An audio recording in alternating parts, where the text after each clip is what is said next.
Regardons ensemble ici comment créer une forme de bouton rapidement à l'intérieur d'InDesign. J'ai ici mon outil elliptique, je vais tracer un cercle parfait. Je vais pouvoir lui demander d'appliquer un gros contour, par exemple de 20 points, comme ceci, et prendre mon outil dégradé. En accès double-clic, nous pourrons avoir accès à la palette dégradée qui se situe aussi dans le menu fenêtre. Dégradé. Nous avons déclaré notre dégradé. Nous pouvons le tracer sur une distance comme ceci en cliquer-glisser. Nous étions ici sur le fond. Passons maintenant au contour et appliquons également un dégradé au contour. Nous venons rapidement ici de créer une forme de bouton vectoriel à l'intérieur d'InDesign. Il vous faudra ensuite tout simplement que changer la couleur suivant vos états à l'intérieur ici de votre dégradé.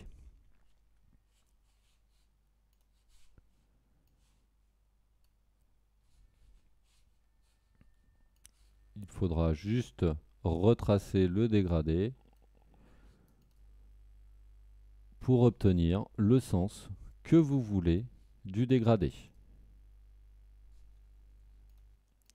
Une fonction également très pratique d'InDesign au niveau vectoriel étant la possibilité de pouvoir coller des éléments vectoriels à l'intérieur d'autres éléments vectoriels.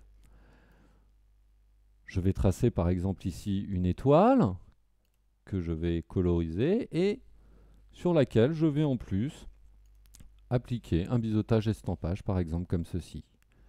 Je prends cet élément édition, copier, je sélectionne mon autre élément vectoriel, édition, et prenons l'option coller dedans.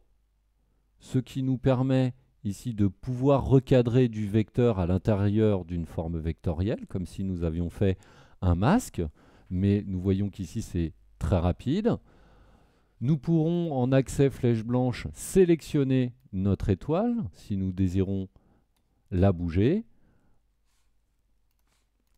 Petite option pratique lorsque vous êtes en sélection sur des vecteurs, si la forme est vraiment complexe et qu'en flèche blanche, la sélection de l'élément vectoriel collé dedans est compliquée, en haut, dans votre palette contrôle, vous aurez des icônes qui vous permettront de sélectionner rapidement ce qu'il y a à l'intérieur.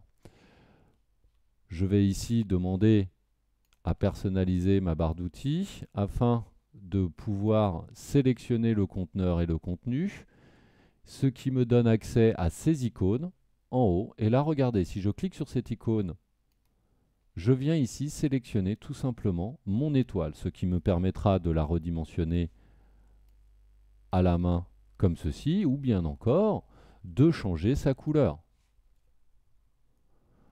Lorsque je ressors de ma sélection et que je reprends cette sélection, ce n'est plus qu'un seul objet. Et attention, ici, ce n'est pas une notion d'association d'objets ou de groupe. Nous avons bien un seul élément et nous avons utilisé le premier élément vectoriel en tant que masque et collé un autre élément vectoriel à l'intérieur.